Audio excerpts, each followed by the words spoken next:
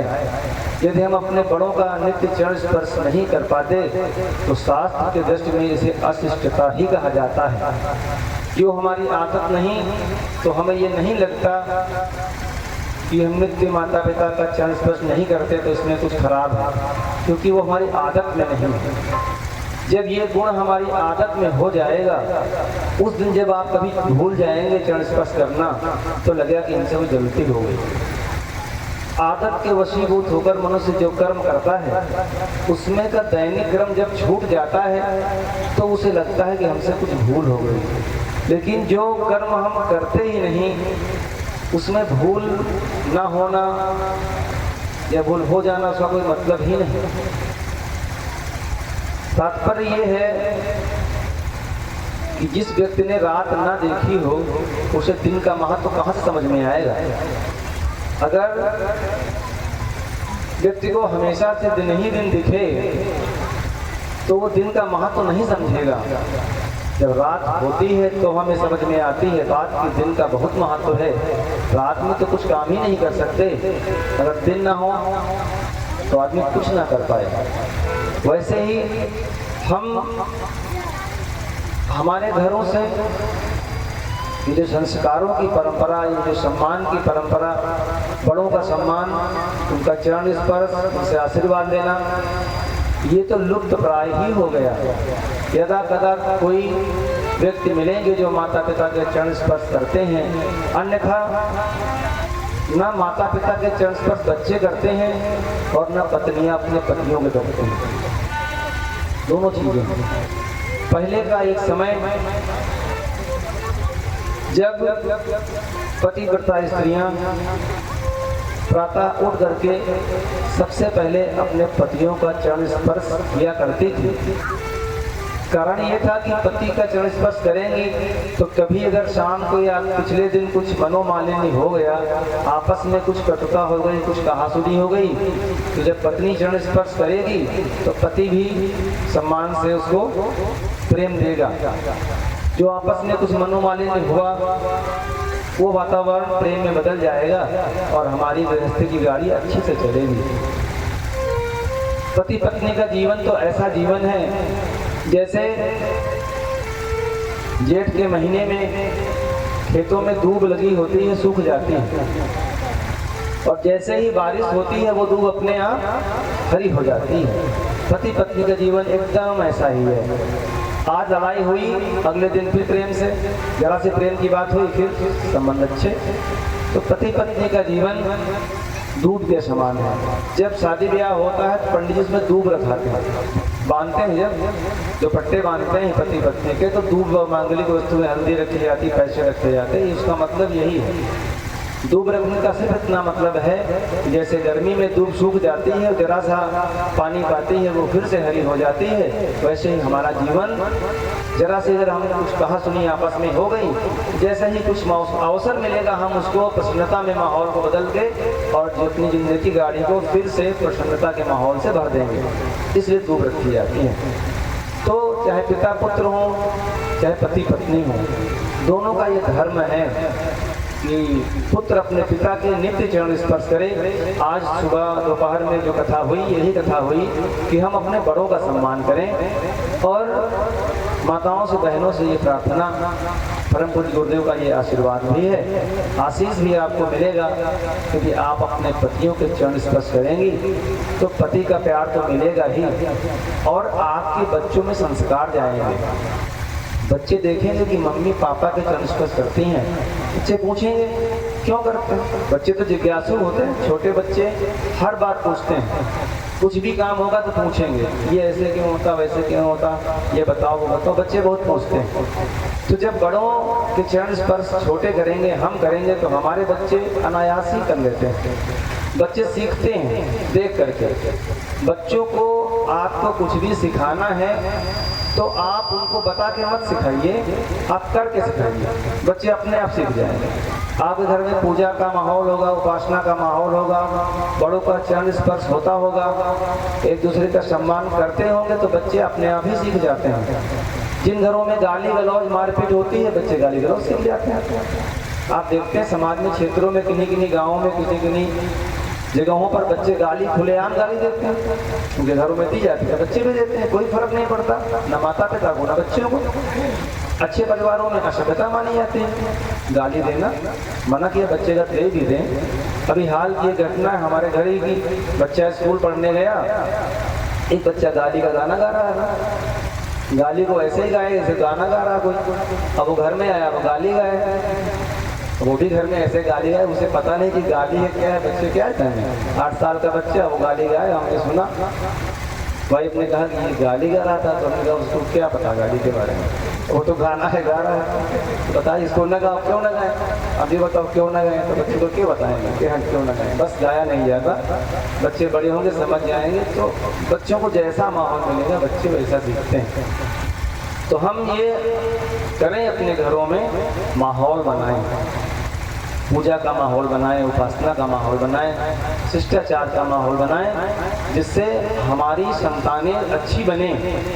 जिससे कि जो आजकल माता पिता की सेवा का जो संकट है जो समाज में है घरों में, वो खत्म हो सके। उसमें गलती बच्चों की नहीं है, माता पिता शायद इतना दुलार उतना प्यार नहीं दे पाए, या बच्चों के पालन पोषण में कहीं कोई कमी रह गई, जिससे आज उनका बच्चा उनको छोड़ के वृद्धावस्था में वृद्धाश्रम में छोड़ आता है या उनकी सेवा नहीं कर पाता। तो अब बच्चे नहीं कर रहे हैं तो बच्चे गलती के पात्र हैं, बच्चों की गलती दी जाएगी, लेकिन कहीं ना कहीं हम बड़ों ने बच्चों के पालन पोषण में कुछ कहीं से कुछ कमी रह गई। नहीं तो बच्चा तो अपना है, क्यों छोड़ दे माता पिता को, कहीं ना कहीं कुछ हुआ तो उसको हम अभी से सोच के चलेंगे, हमारा बच्चा है, उसको हम ऐसी शिक्षा देंगे, ऐसा ज्ञान देंगे, ऐसा आचरण व्यवहार बच्चे का बनाएंगे, बच्चे को इतना प्रेम देंगे कि छोड़ के कैसे जाए, कैसे माता पिता को छोड़ दे बच्चा। ये सोचने प्रश्न है। तो परम पूज्य गुरुदेव का ज्ञान इस प्रज्ञा पुराण के माध्यम से आपके घरों में पहुँचे, आपके जीवन में पहुँचे, आपका जीवन धन्य हो। इसी के चलते एक छोटी सी कहानियों के माध्यम से परम पूज्य गुरुदेव ने जनमानस की चेतना को हिलाने का प्रयास किया, उसमें संवेदना भरने का प्रयास किया कि आज के समय मनुष्य संवेदनहीन हो गया, संवेदना नहीं रही। माता पिता को छोड़ देते हैं, वृद्धाश्रम में छोड़ दिए, माता पिता घर में भी हैं तो खाना अपने हाथ से बनाते। बहुत सारी महिलाएं देखते हैं, अकेली महिला हैं, बुढ़ी हैं, दिखता नहीं, खाना अकेले बनाती, बहू भी है, बच्चा भी है, फिर भी बनाती है। तो क्या संवेदना समाप्त हो गई हृदयों से व्यक्ति के? ऐसी संवेदना समाप्त ना होने पाए। हम यदि हमारे आश्रित हैं माता पिता तो उनकी सेवा करें। अशिष्टता, शिष्टाचार, अशिष्ट भाषण संभाषण हमारे परिवारों में ना हो, शिष्टता का वातावरण हो। इस पर एक छोटी सी कहानी। एक गृहस्थ व्यक्ति पति पत्नी घर में रहते हैं और एक तांत्रिक है। एक तांत्रिक गृहस्थ था और तंत्र विद्या भी उसको आती थी। उसने सोचा कि चलो तंत्र की साधना की जाए और जंगल चला गया। जंगल चला जाता है और वो तंत्र की साधना करता है, मंत्र का जप करता है, तंत्र उसे सिद्ध हो जाता है। तंत्र सिद्ध होने के बाद जिस पेड़ के नीचे वो तपस्या कर रहा होता है वहां पे चिड़िया होती है। चिड़िया कुछ आवाज कर रही थी, उसको क्रोध आता है, चिड़िया की तरफ देखता है, चिड़िया जल के खाक हो जाती है। उसकी साधना में इतना बल आ गया तंत्र की विद्या में, चिड़िया जल गई। उसे बड़ा लगा कि हमें इतनी ताकत आ गई, इतना बल हमारे में आ गया कि हमने चिड़िया को देखा और चिड़िया जल के भस्म हो गई। सोचा कि हमारी साधना सफल हो गई, चल दिया वो। तो थोड़ा अभिमान हो गया, अहंकार हो गया। मनुष्य को थोड़ी सी सफलता प्राप्त हो जाती है तो व्यक्ति अहंकारी हो जाता है। चल दिया, तांत्रिक था और एक दरवाजे पे गया और भिक्षा मांगने के लिए, भिक्षाम देहि आवाज लगाई।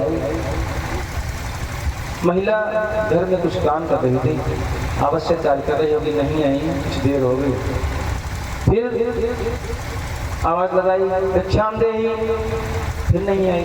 घर में कुछ आवश्यक कार्य हो सकता है, पति की सेवा में हो, भोजन दे रही, कुछ कार्य होगा। उसको गुस्सा आ गया तांत्रिक को, फिर से आवाज लगाई। महिला ने दरवाजा खोला, दरवाजा खोला, कब से आवाज दे रहा हूँ, तुमको सुनाई नहीं पड़ता? मैं श्राप दे दूंगा, भस्म हो जाओगे। महिला कहती है। महिला बोली उस बाबा से, आंखें मुझको मत दिखलाना।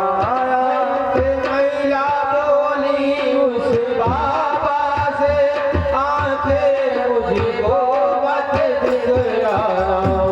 मैं चिड़िया नहीं हूँ बाबा जी, मैं चिड़िया नहीं हूँ बाबा जी, मुश्किल है मुझे जला पाना। मैं चिड़िया नहीं हूँ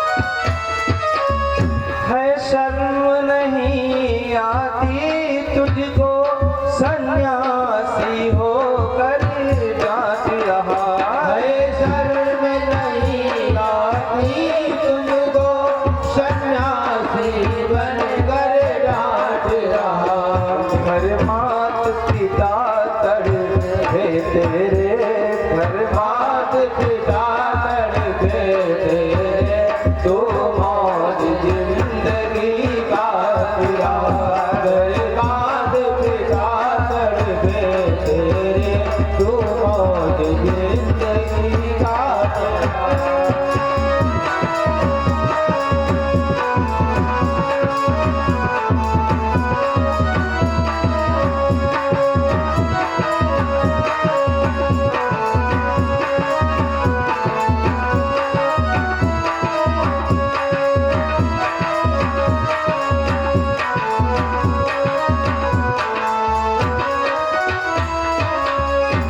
महिला की ऐसी बात सुन करके तांत्रिक को बड़ा सदमा लगा। सोचा इसे कैसे पता कि मैंने चिड़िया को जला दिया, इसे कैसे पता कि मेरे घर में माता पिता तड़प रहे हैं और मैं बाहर तांत्रिक बना घूम रहा हूँ। पूछता है, हे देवी आप बताएं कि आप तो सब गृहस्थ हैं, आपको कैसे पता? महिला बोली, मैं सद गृहस्थ हूँ। मैं गृहस्थी में रहकर गृहस्थ के जो नियम और व्यवस्थाएं हैं उनके अनुरूप अपनी दिनचर्या का पालन करती हूँ। मैं प्रातः जल्दी उठ करके भगवान की पूजा उपासना, बच्चों का टिफिन, पति का टिफिन, सारी व्यवस्थाएं करके और भगवान पे आस्था रखती हूँ और शिष्टाचार, सहयोग, बच्चों को अच्छे संस्कार, सब प्रकार से धर्म का पालन करती हूँ और पति को परमेश्वर तुल्य मानती हूँ। इस कारण से ऐसी शक्तियाँ प्राप्त हो जाती हैं कि व्यक्ति को भूत और भविष्य का भी ज्ञान हो जाता है। यदि हमारे यहाँ प्राचीन परंपरा में देखें तो जो महिलाएं, जो सती महिलाएं हुई, उनके पास इतनी शक्तियां थी कि कुछ भी कर सकने में समर्थ। घोषा, अपाला, मैत्रेयी, सती अनुसुईया, इस तरह की जो हमारी महान नारियां हुई हमारे देश में, उनके पास ये शक्तियां थी। माता सती अनुसुईया के बारे में सभी जानते हैं। पति को परमेश्वर मानने के चलते पति ही उनके लिए परमेश्वर और ओम पति परमेश्वराय नमः का ही जप करती। उसके तप से इतनी शक्ति उन्होंने ग्रहण की, प्राप्त की कि ब्रह्मा, विष्णु, महेश जैसे त्रिदेवों को उन्होंने छोटे छोटे बच्चे बना दिए। मंत्र शक्ति के प्रभाव से पति ओम पति परमेश्वराय नमः, मात्र ये मंत्र कहते हैं, मंत्रों में वो शक्ति होती है जिससे अभूतपूर्व सफलताएं प्राप्त की जा सकती हैं। पति को देवता माना, पति को सर्वसमर्थ मान करके माता अनुसुईया ने 3 देवों को छोटे छोटे बच्चे बना दिए।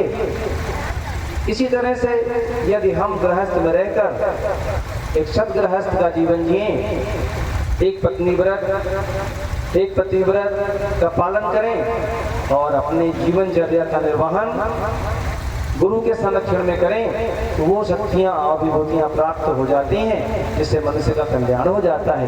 तभी कहा गया है, चारों आश्रम में सर्वश्रेष्ठ ये गृहस्थाश्रम कहलाता है।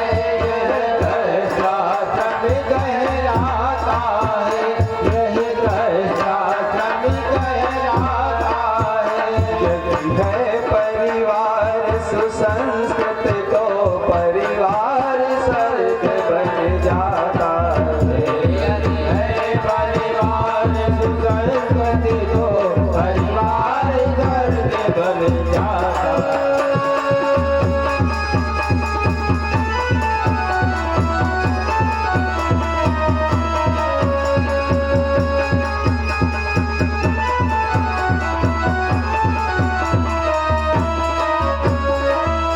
वेद शास्त्र उपनिषद सभी इसकी महिमा को गाते हैं, इसकी महिमा को गाते हैं, इसकी महिमा को गाते हैं।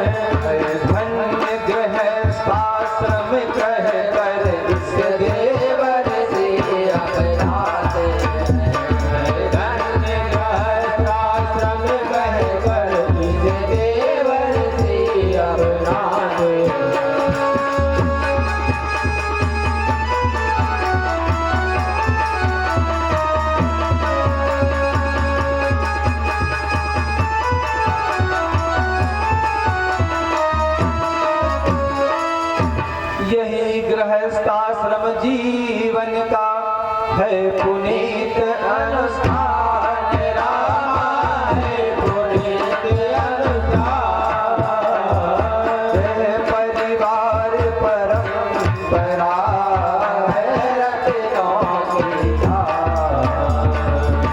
परिवार परंपरा है रत्नों की धार।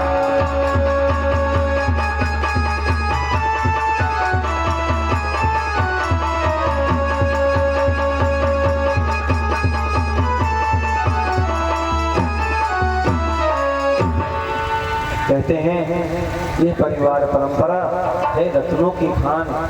इन्हीं परिवार से जो हमारे बच्चे निकलते हैं, रत्न बन के निकलते हैं, शिवाजी बन के निकलते हैं, भगत सिंह बन के, चंद्रशेखर आजाद बन के, परम पूज्य गुरुदेव बन के, रामकृष्ण गौतम जैसे बच्चे कब निकलेंगे? जब गृहस्थ आश्रम को हम एक अनुष्ठान की तरह से जिए, गृहस्थी में रहते हुए हम इसको एक तपोवन माने। इसमें संयम, सेवा और सहिष्णुता की साधना करनी पड़ती है। अपने जीवन को हम संयम के साथ जिए। जो हमारे बड़े हैं उनकी सेवा का ध्यान रखा जाए। परिवार में बड़े हों या बच्चों की भी तो सेवा होती है। बच्चे हैं, स्कूल जाते हैं, पढ़ने जाते हैं, उनकी शिक्षा दीक्षा, दवाई, कपड़ा, स्वास्थ्य, हर चीज़ की विधि व्यवस्था बनाना इस सेवा का ही तो कार्य है। सेवा, संयम सेवा और सहिष्णुता, सहन कर लेना। परम पूज्य गुरुदेव लिखते हैं कि इन परिवारों की, हमारे यहाँ जो परिवार व्यवस्था है ये सहन कर लेने पर ही टिकी हुई है। अगर जिन परिवारों में सहन शक्ति कम होती है वहाँ आए दिन लड़ाई झगड़े होते ही रहते हैं। एक पक्ष अगर सहन कर ले तो लड़ाइयाँ समाप्त हो जाती हैं। ताली दोनों हाथों से बजती है। एक व्यक्ति अगर गुस्सा कर रहा है, दूसरा भी गुस्सा करने लगे तो लड़ाई बढ़ जाएगी। एक पक्ष अगर क्रोधित है किसी कारण से, दूसरे पक्ष का ये कर्तव्य बनता है कि वो शांत रहे। अकेला चना भाड़ नहीं फोड़ सकता, कहावत है ना, अकेला चना भाड़ नहीं फोड़ सकता। अकेला आदमी कब तक गुस्सा करेगा?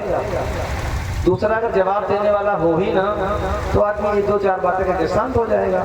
गुस्सा करने की तो सीमा है, 1 मिनट से ज़्यादा कोई गुस्सा कर ही नहीं सकता। तब कर पाता है जब उसको उत्तर मिलता है। गुस्से पे अगर आग में घी डालेंगे तो आग और पानी डाल दो, मतलब उत्तर ना। आग में पानी डालने से आग बुझ जाया करती है। एक पक्ष क्रोधित है, पति क्रोधित है तो पत्नी का धर्म है शांत रहे। जब पत्नी की बारी आए तो पति महोदय शांत। एक लोग शांत रहने का अभ्यास कर लें तो हमारी गृहस्थी की गाड़ी बहुत शांति से चलेगी। ये परम पूज्य गुरुदेव सिखाते हैं, ये जीवन जीने की कला है। हम जवाब का जवाब देते रहे, लड़ाई झगड़ा करते रहे, पड़ोसी हंसते रहे, ऐसे जीवन से क्या फायदा? जब हम लड़ते हैं तो पड़ोसी हंसते हैं। देखो भैया घर में शुरू हो गए, जिनके यहाँ होती है उनके पड़ोसी खूब हंसते हैं। अपनी कहते हैं रहीमन निज मन की व्यथा, निज मन रखियो रोए, सुन की ठिलाई हैं लोग सब बात नहीं कोई। घर में कोई व्यथा है, घर में कोई समस्या है, अपने तक ही सीमित रखें, पड़ोस में किससे कहने की आवश्यकता नहीं। घर में आपस में कभी कोई कहा सुनी हो जाए, पति पत्नी में हो जाए, सास बहू में हो जाए, देवरानी जेठानी में हो जाए, अपने घर की बात किसी से मत कहिए। सासू माता पड़ोस में जाके कह देती हैं कि हमारा बहुरिया तो ऐसे, हमारा बहुरिया तो ऐसे, ऐसे गड़बड़। तो ऐसे अगर करते हैं तो फिर बहू के मन में सास के प्रति प्रेम, भले ही अगर बुरी में कोई बहुओं में कोई बुरी आदतें हैं भी, लेकिन अगर बुराई आप करोगे तो कम नहीं होंगी आदतें। कोई आग में घी का काम करेंगी, जब उसको सुनाई पड़ेगा कि हमारी अम्मा हमारी बुराई करते रहे पड़ोस में, तो उसको अच्छा लगेगा। किसी को काने को काना कह दो आप, अच्छा लगेगा उसे? अच्छा नहीं लगता। अपने बारे में बुरा सुनना किसी को अच्छा नहीं लगता, भले ही वो व्यक्ति बुरा हो। तो यदि हमारे परिवारों में, समाज में, घर में कोई बुराई किसी में है, हमारे घर के सदस्य में, उसको प्रेम से समझाएं, किसी दूसरे के सामने उसकी बुराई कतई ना करें, अपने मन में सहन कर लें और उसको कैसे हटाना है उसके बारे में सोचें, ठंडे मस्तिष्क से, शांति से सोचें कैसे इसको सही किया जा सकता है और उसका उपाय निकाल कर इसको ठीक करने का प्रयास करें। ठीक करने का एक ही उपाय है प्रेम। प्रेम के अलावा और कोई उपाय नहीं। यदि हम प्रेम देंगे तो हमारा जीवन बहुत अच्छा बनेगा। ऐसी एक कहानी है, एक सासू माता है और उनकी एक बहू, घर में दोनों रहते हैं। बेटा परदेश कमाने के लिए गया, सासू माता है और घर में बहू है।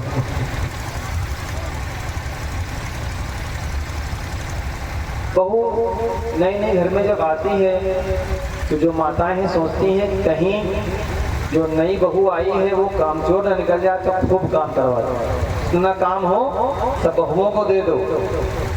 नहीं नवेली जो बहू आई अपने पिता के घर से, तो हो सकता है घर पे काम ही न पड़ा हो उसी, हो सकता है। आजकल तो बच्चे पढ़ते ही रहते हैं, शादी हो जाती तो हो सकता है बहुत बच्चे तो खाना भी नहीं बना पाते आजकल के समय में। तो परिस्थितियों को सोच समझ के उसके अनुरूप व्यवहार करने की आवश्यकता है, जिसको मानस में दोपहर की कथा में प्रसंग आया भी था। बहू लड़कनी जब अगर आई, राखो पलक नयन की छाही। जब आपके घर में कोई नई बहू आए तो जैसे पलक आंख की रक्षा करती है, आंख में कुछ पड़ने नहीं देती, उसी तरह से जो नववधू आई है उसको अपनी बेटी के तरह से माने और उसकी सारी व्यवस्थाएं इस प्रकार से बनाई जाएं कि समझो कि वो बहू आंख है और आप उसकी पलक। इस तरह से इतना प्रेम आपको देना है, प्रेम के बदले में प्रेम ही मिलता है। भगवान को चाहे मनुष्य, सब प्रेम के भूखे हैं। प्रशंसा सबको सुनना अच्छा लगता है। किसी से किसी की बुराई सामने करके देखो आप, सामने तो नहीं कहेगा लेकिन बाद में मन में तो खराबी लगती है बात। और प्रशंसा करते भले झूठी कर दो आप, आदमी भूल जाता है, उसका मन भूल जाता है, चाहे झूठी प्रशंसा हो जाए। हर व्यक्ति प्रशंसा का भूखा है, हर आदमी प्रेम चाहता है। प्रेम रूपी भगवान को हम अपने जीवन में स्थान देंगे, हमारी गृहस्थी की गाड़ी बहुत बढ़िया चलेगी। क्योंकि गृहस्थी की जो गाड़ी है उसके दो पहिए हैं, वो पति पत्नी हो सकते हैं, सास बहू हो सकते हैं, देवरानी जेठानी, जो साथ साथ रहते हैं घर में, वो एक गाड़ी के दो पहिए कहे जा सकते हैं। पति पत्नी है, प्रेम से रहें। तो सासू माता और उनकी बहू घर में रहते हैं। सासू माता सोचती है कि बहू आई है, इससे खूब काम कराया जाए, नहीं तो ये कामचोर हो जाएगी, तो खूब काम करवाती, गुस्सा करती, डांटती रहती, उसको दिन रात डांटती। बहू काम भी करती और डांट भी सुनती, खाना नहीं अच्छा बना, ये कर दिया, वो तोड़ दिया, तुमको अकल नहीं, तुम कर नहीं पाती हो, घर से क्या सीख के आई थी, माँ बाप ने कुछ सिखाया नहीं, आदि आदि बहुत सारी बातें। कुछ दिन तो बीते, 1 महीना 2 महीना बहू सुनती रही। अब धीरे धीरे कब तक कोई आदमी सुने, 2-3-4 महीने बीते तो उसका मुंह खुलने लगा। अब जब उसका मुंह खुले तो कुछ ज्यादा ही खुले। अब घर में लड़ाई झगड़ा शुरू हो गया। बहू को लगा इन सासू माता से हमारी निपट नहीं पाएगा, घर में पति तो है नहीं, हम ही अकेली रहती हैं, कैसे क्या करें। एक संत के पास जाती हैं और कहती हैं कि हे संत महोदय, हमें कुछ ऐसी दवाई आप दे दो बना करके कि हमारी सासू माता मर जाए। कुछ ऐसा दे दो कि हम उनको खिला दें और हमारा नाम भी ना लगे और सासू अम्मा हम छुट्टी पा जाए, इनसे बहुत परेशान हो गए। तो महात्मा कहते हैं ठीक है, हम आपको ऐसी दवाई की पुड़िया देंगे, 6 महीने की दवाई की पुड़िया देंगे, 180 पुड़िया देंगे, रोज एक खिलाना, और 6 महीने में धीरे धीरे करके तुम्हारी सासू खत्म हो जाएंगी, मर जाएंगी, तुम्हें कोई दोस्त नहीं लगेगा, कोई जान भी नहीं पाएगा।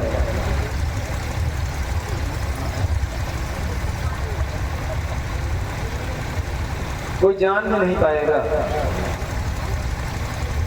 तो कहा ठीक है। कहा लेकिन कुछ उपाय करने पड़ेंगे। देखिए अगर आप जहर दोगी और लड़ाई भी करती रहोगी तो पड़ोस वाले जानेंगे कि इनसे लड़ाई रोज होती थी, इसने जहर दे दिया होगा।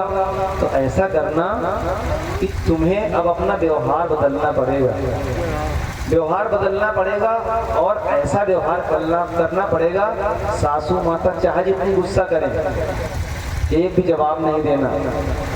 और सुबह से लेकर सासू माता के सोने तक उनके हर कार्य में उनका सहयोग करना, उनकी मदद करना। कहा ठीक है। कहा केवल 6 महीने तक करना है आपको, फिर मुक्ति मिल जाएगी। तो कहा ठीक है 6 महीने कष्ट ही उठा लेंगे। तो 6 महीने में मुक्ति मिल जाए, अब पता नहीं सासू माता 10-20 साल कब तक जिंदा रहें, तो 6 महीने हम कष्ट उठा लेंगे और दवाई की पुड़िया लेकर घर आ जाते हैं। रोज एक पुड़िया खाने में मिलानी होती।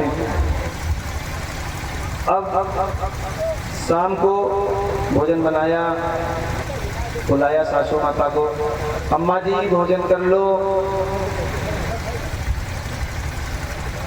अम्मा जी से तो लड़ाई झगड़ा है तो बोलचाल ही नहीं, अम्मा जी नहीं सुनी। फिर कहती अम्मा जी भोजन कर लो, भोजन ठंडा हो जाएगा। अरे कर लेंगे, कोई आफत आई है तो हमारा मन होगा तब करेंगे, तुम्हारे कराने से करेंगे भोजन। 2-3 बार कहा, नहीं मानी, नहीं आई तो खुद भोजन लेकर के गई। एक दवाई की पुड़िया उसमें मिलाई और भोजन कहते हैं अम्मा जी आज हम भोजन आपको अपने हाथ से कराएंगे। कहा बड़ी आई भोजन कराने वाली, हम नहीं करते तुम्हारे हाथ से भोजन। कहा नहीं तो आप नहीं करोगे तो हम भी नहीं करेंगे। बहुत अगले बिने करती है, नहीं मानती वो, बोलते हम ही नहीं करेंगे। बहुत मुश्किल से सासू माता मानती हैं और बहू अपने हाथ से सासू माता को भोजन करा देती है। सुबह सासू माता का उठने का समय होता तो उसके पहले जाती सासू माता के चरण स्पर्श करती, लोटा भर जल देती। सासू माता उठो, सुबह हो गई है, सांझ के लिए चले जाओ। सासू माता झड़क देती इसको, बड़ी आई उठाने वाली, कभी तो उठाया नहीं, आज बड़ा प्रेम दिखाने आई। अब उसको तो एक्टिंग करनी है, जीवन में भी 6 महीने तक तो एक्टिंग करेगी।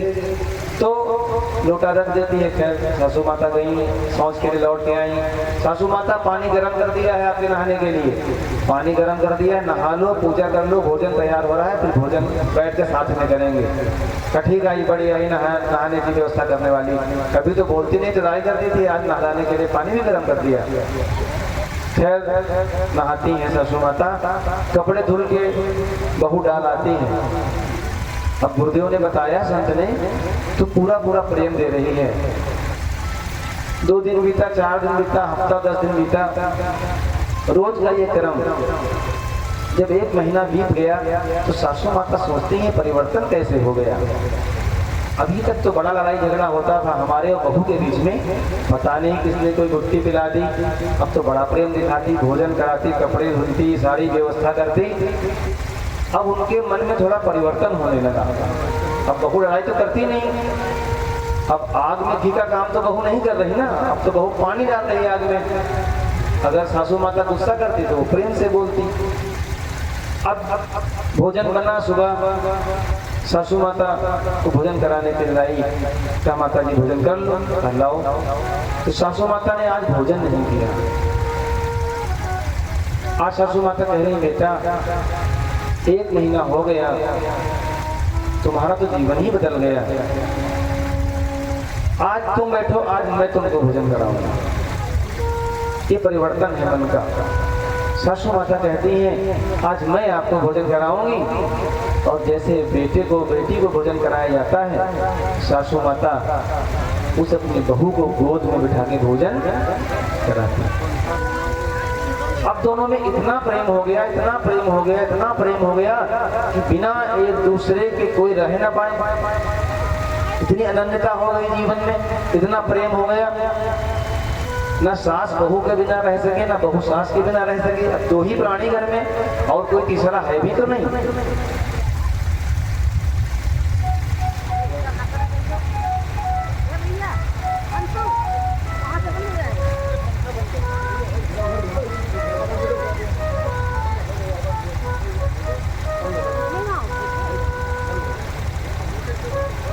बोले श्रीमद् प्रज्ञा पुराण कल्याण की जय हो।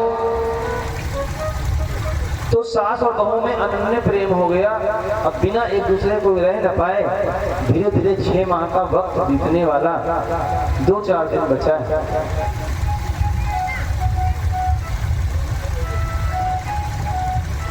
बहू बाबा संत जी के पास जाती, सोचती है कि जिस सासू माँ से मेरा इतना बैर था, मुझे लगता था कि सासू माता रहेंगी तो हम कैसे जिएंगी, इनके क्रोध को हम कैसे क्या करेंगे। हम साधु महाबाबा के यहाँ से जाके संत जी के यहाँ से दवाई की पुड़िया ले आए। 6 महीना होने में कुछ ही समय बचा है। अगर मेरी सासू माँ मर गई तो मैं कैसे रहूँगा। परिवर्तन हो गया, दोनों के स्वभाव में परिवर्तन हो गया। अब सोच रही अगर सासू माता मर गई तो अकेले रहना, जिसमें आपस में किसी में चाहे पति पत्नी हो, सब कोई भी रिश्ता हमारा हो, अगर अनन्य प्रेम हो, एक व्यक्ति ना रहे तो क्या गुजरती है उस व्यक्ति के मन पे। सोच रही है, संत के पास जाती है और कहती है, तनी बैदा जी बचाइला हमार मैया, तनी बैदा जी बचाइला हमारी मैया, तनी बैदा जी बचाइला हमारी मैया, तनी बैदा जी बचाइला हमारी मैया, तनी बैदा जी बचाइला हमारी मैया, तनी बैदा जी बचाइला हमारी मैया हो, हमारी मैया, हमारी मैया हो, हमारी मैया, तनी बैदा जी बचाइला हमारी मैया, तनी बैदा जी बचाइला हमारी मैया, तनी बैदा जी बचाइला।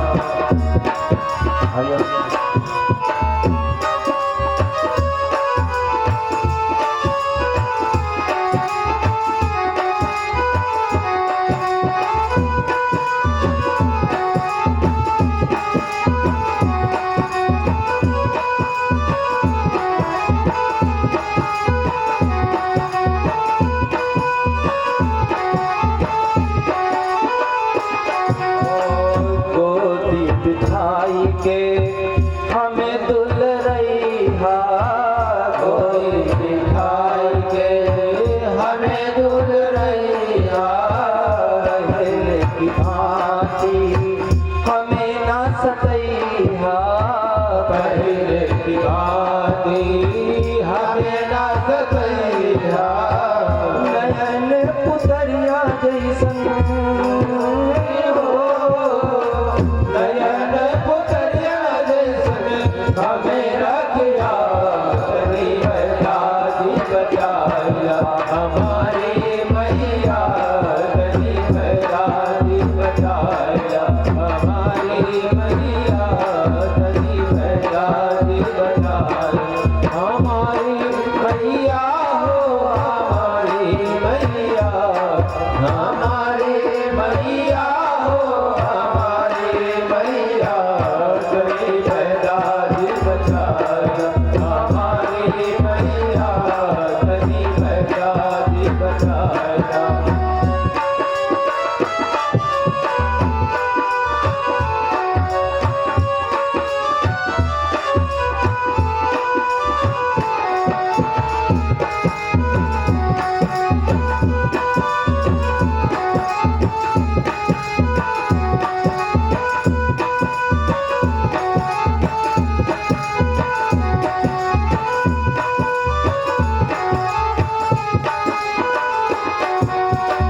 कौनो चिजनिया हमें का खिलैया, कौनो चिजनिया पहले हमें का खिलैया, कौनो चिजनिया पहले हमें का खिलैया, सब हित अधिक हमें ध्यान रखिया, सब हित अधिक हमें ध्यान रखिया, हमका बुलावे माई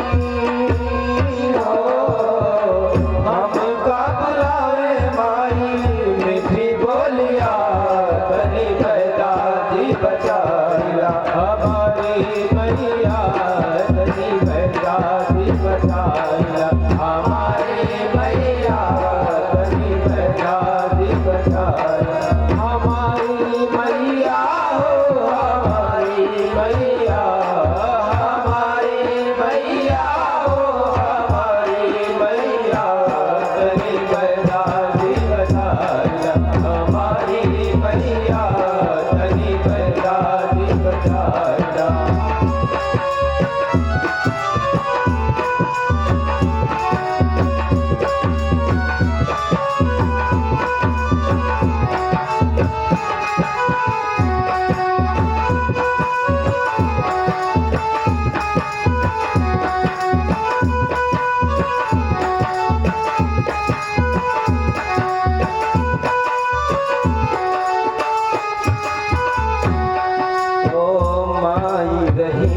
ना तो कौन प्यार करिया माई रही ना तो कौन प्यार करिया हमें पुचकार दे कौन दुल रही हमें पुचकार दे कौन दुल रही बचाइला बचाइला बचाइला बचाइला हमारी मैया कहीं बैठा दी बचाइला हमारी मैया कहीं बैठा दी बचाइला हमारी मैया कहीं बैठा दी बचाइला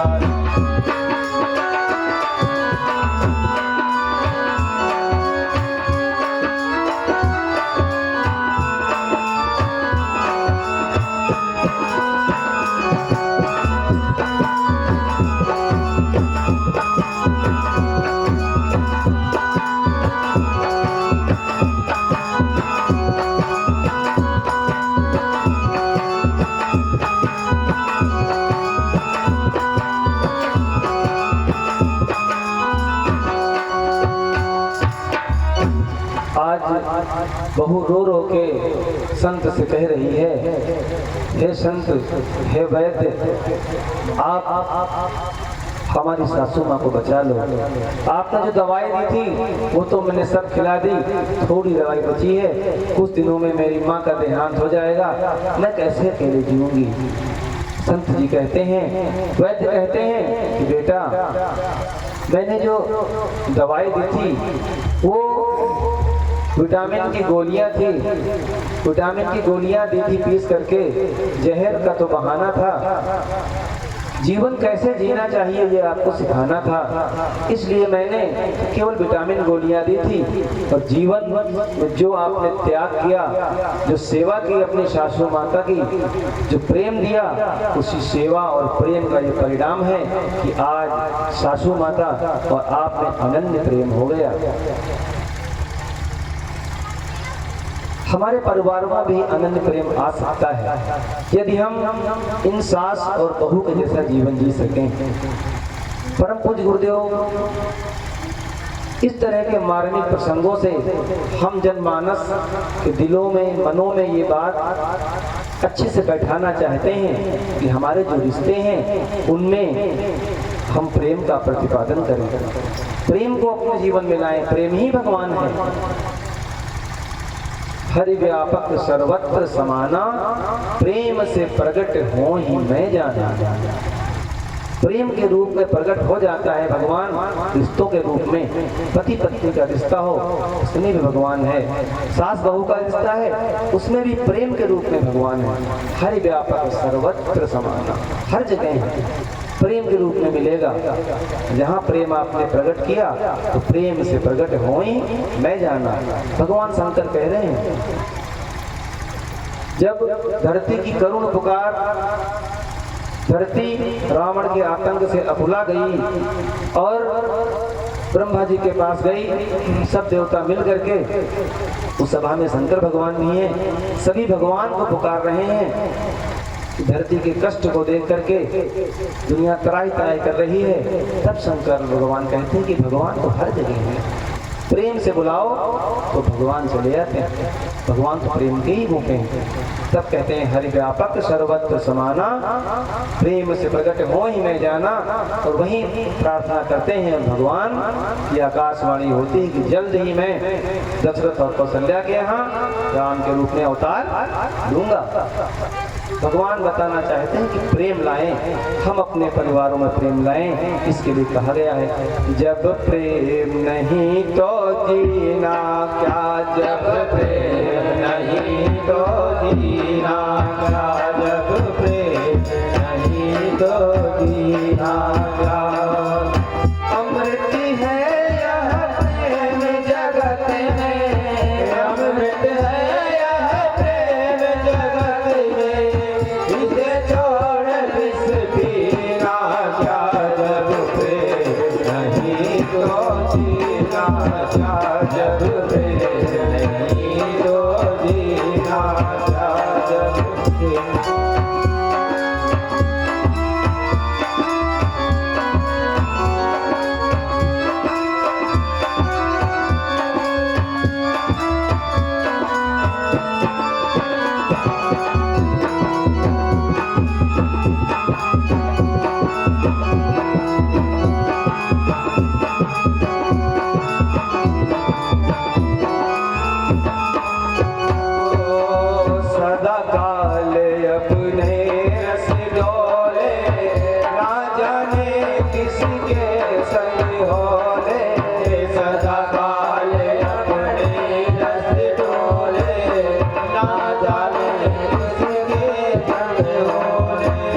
सदा प्रेम करो माता पिता से, सदा प्रेम करो माता पिता से, निस दिन सेवा, निस दिन सेवा करो प्रेम से, निस दिन सेवा करो प्रेम से।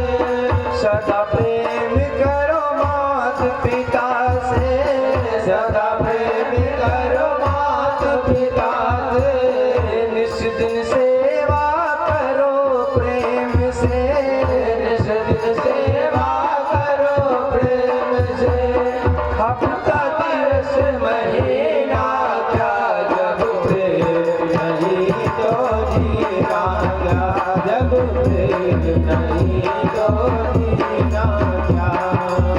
अमृत है यह प्रेम जगत में, अमृत है यह प्रेम जगत में, इसे छोड़ विष पीना क्या, जब प्रेम नहीं तो जीना क्या, जब प्रेम नहीं तो जीना क्या।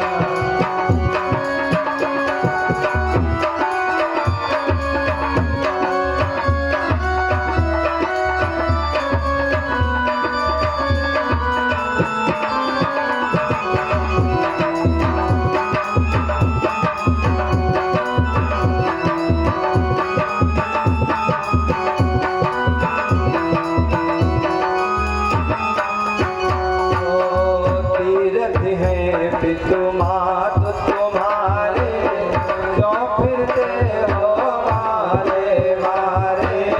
तीर्थ है पितु मात तुम्हारे, क्यों फिरते हो मारे मारे। मात पिता से बढ़कर भैया, मात पिता से बढ़कर भैया, काशी और मदीना क्या, जब प्रेम नहीं तो जीना क्या, जब प्रेम नहीं तो जीना क्या। ओ अमृत है प्रेम जगत में, अमृत है यह प्रेम जगत में, इसे छोड़ विष पीना क्या, जब प्रेम नहीं तो जीना क्या, जब प्रेम नहीं तो जीना क्या।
प्रेम नहीं तो जीना क्या। हम सब अपने परिवारों में परम पूज्य गुरुदेव का ये आशीर्वाद देकर के जाएं। प्रेम प्रेम और मात्र प्रेम ही अपने परिवारों में घोल लें। प्रेम रूपी परमात्मा का पदार्पण हमारे घरों में हो जाए, हमारे दिलों में हो जाए। हमारे जीवन की गृहस्थी की गाड़ी परम पूज्य गुरुदेव और वंदनीय माता जी अपने हाथों से कहें, उनका आशीर्वाद हम अपने जीवन में अनुभव करें। ऐसे ही पति पत्नी का प्रेम, पति पत्नी की प्रेम की पराकाष्ठा के सच्चे उदाहरण भगवान श्री राम और माता सीता, जिनके जीवन में हम देखें कितनी अनन्यता है, कितना प्रेम है माँ सीता और भगवान राम में। भगवान राम को वनगमन मिल जाता है, शाम को कहना होता है, प्रातः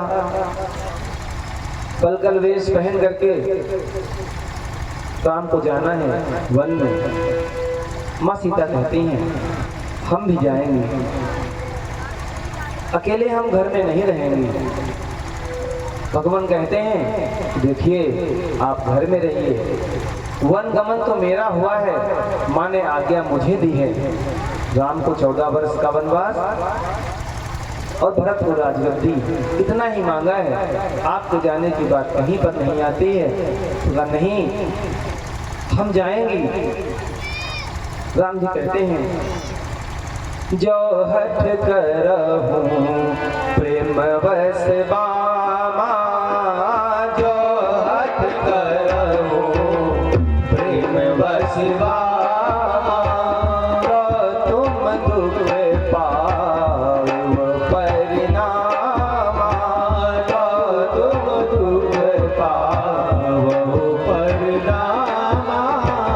कानन कठिना भयंकर भारी, कानन कठिना भयंकर भारी, घोर घामो हिमा भारी बयारी, घोर घामो भारी बयारी, घोर घामो हिमा भारी बयारी। कहते हैं भगवान राम यदि आप हट करेंगी और मेरे साथ वन में चलेंगी तो आपको कठिन दुख सहन करने पड़ेंगे। जंगल में धूप बहुत तेज होगी, ठंडक बहुत ज्यादा होगी, पहाड़ होंगे, बारिश का सामना और तेज हवाएं चलेंगी, तूफान आएंगे, कैसे आप रहोगी। माता सीता कहती है नाथ जिय बिन देहा नदी बिन वारी, जिय बिन देहा नदी बिन वारी, कैसे नाथ पुरुष बिन नारी, जिय बिन देहा नदी बिन वारी, कैसे नाथ पुरुष बिन नारी, जिय बिन देहा नदी बिन वारी, कैसे नाथ पुरुष बिन नारी। मैं सुकुमारी नाथ बन जोगू, मैं सुकुमारी नाथ बन जोगू, तुम ही उचित तप मौका भोगू, मैं सुकुमारी नाथ बन जोगू, तुम ही उचित तप मौका भोगू, तुम ही उचित तप मौका भोगू, तुम ही उचित तप मौका भोगू। माता सीता कहती हैं कि नाथ जैसे बिना जान के देह होती है और बिना जल के नदी, वैसे ही नाथ बिना पुरुष के नारी तो ऐसी ही होती है जैसे नदी में जल ना हो और शरीर में प्राण ना हो।